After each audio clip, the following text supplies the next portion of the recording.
સુરત શહેરમાં હાલ બાળકોના અપહરણની વાતો સોશિયલ મીડિયામાં વાયુ વેગે પ્રસરી રહી છે.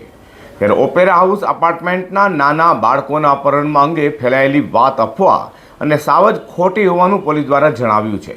સાથે અફવા ફેલાવનારો સામે કાર્યવાહી કરાશે તેમ પણ પોલીસે જણાવ્યું હતું. સુરત શહેર વિસ્તારમાં આવેલા ઓપેરા હાઉસ એપાર્ટમેન્ટમાં નાના બાળકોના અપહરણ અંગે ફેલાયેલી વાતને લઈને સુરત પોલીસ દ્વારા સુરતના ખટોદરા, સિટીલાઇટ, મોટા વરાછા સહિત વિસ્તારમાં આવેલા ઓપેરા હાઉસ એપાર્ટમેન્ટમાં તપાસ કરાઈ હતી અને આ વાત અફવાઓનું સંપૂર્ણપણે ખોટી અને બિન આધારભૂત હોવાનું પોલીસે જણાવ્યું હતું. સુરત શહેર પોલીસ દ્વારા સંપૂર્ણ તપાસ કરાઈ છે અને આવી કોઈ જ ઘટના ન બની હોવાનું સામે આવ્યું છે. સુરત પોલીસે જણાવ્યું હતું કે જનતાએ અફવાઓ પર વિશ્વાસ ન રાખવો અને સોશિયલ મીડિયા પર અજાણ માહિતી શેર ન કરવી.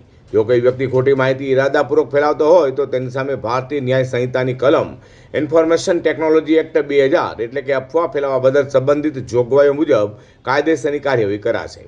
કાયદો વ્યવસ્થા તથા સમાજમાં સુલેહ શાંતિ જાળવવા માટે તથા ખોટી અફવાઓ ફેલાતી અટકાવવા માટે સુરત શહેર પોલીસને સહકાર આપવા તમામ શહેરીજનોને અપીલ કરાઈ હતી. સાંભળો ડીસીપી ઝોન 5 લખદેવસિંહ ઝાલાએ શું કહ્યું. તમે કોઈ પણ શહેરમાં રહેતા હોય, મને એક ચિંતાનો વિષય જણાવવો છે. આજે સુરતના મોટા વરાછા ઓપેરા હાઉસમાંથી બપોરે 10 થી 12 ટોટલ 5 છોકરીઓ ગાયબ થઈ છે. 4 છોકરીઓ એક જ એપાર્ટમેન્ટની બહાર સ્કૂલની વાનની રાહ જોતી હતી અને ત્યાંથી એને ઉઠાવી ગયા છે અને એક એના નજીકનું બીજું અપાર્ટમેન્ટ છે ત્યાંથી. ખૂબ ચિંતાનો વિષય છે. ખબર નથી આપણા ઘર આંગણે બી આ વસ્તુ પહોંચી ગઈ છે હવે, અને બાળકો ગાયબ થાય છે પછી એ મળતા નથી. મોસ્ટલી કેસમાં, બહુ ઓછા કેસમાં રિટર્ન આવે છે. સુરત શહેરના સોશિયલ મીડિયા મારફતે કેટલાક બાળકો ગુમ થવાની એક ઓડિયો ક્લિપ વાયરલ થઈ રહેલ છે. સમગ્ર બાબતની તપાસ સુરત શહેર પોલીસ દ્વારા કરવામાં આવેલ છે. આવી કોઈ પણ પ્રકારની ઘટના બનવા પામેલ નથી. ઓડિયો ક્લિપમાં ઓપેરા હાઉસ નામના એપાર્ટમેન્ટમાંથી બાળકો ગુમ થયાની બાબતનો ઉલ્લેખ કરવામાં આવેલ છે. સુરત શહેરના અલગ અલગ વિસ્તારોમાં આવેલ તમામ ઓપેરા હાઉસમાં આ બાબતની ખરાઈ કરવામાં આવેલ છે.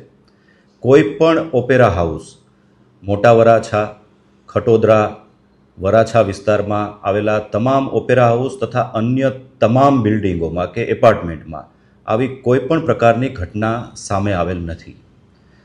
શહેરીજનોને અપીલ કરવામાં આવે છે કે આ પ્રકારના મેસેજ વેરીફાઈ કર્યા વગર સ્પ્રેડ ના કરે. ખોટા મેસેજ ફેલાવનાર વિરુદ્ધમાં કડક કાયદેસર કાર્યવાહી પણ કરવામાં આવશે. સુરતમાં બાળકોના અપહરણની વાતો ફેલાઈ રહી હોય જેને લઈને સુરત પોલીસ દ્વારા સોશિયલ મીડિયામાં આધાર પુરાવા વગર અફવા ફેલાવનારો સામે પગલાં લેવાશે તેમ પણ કહ્યું હતું.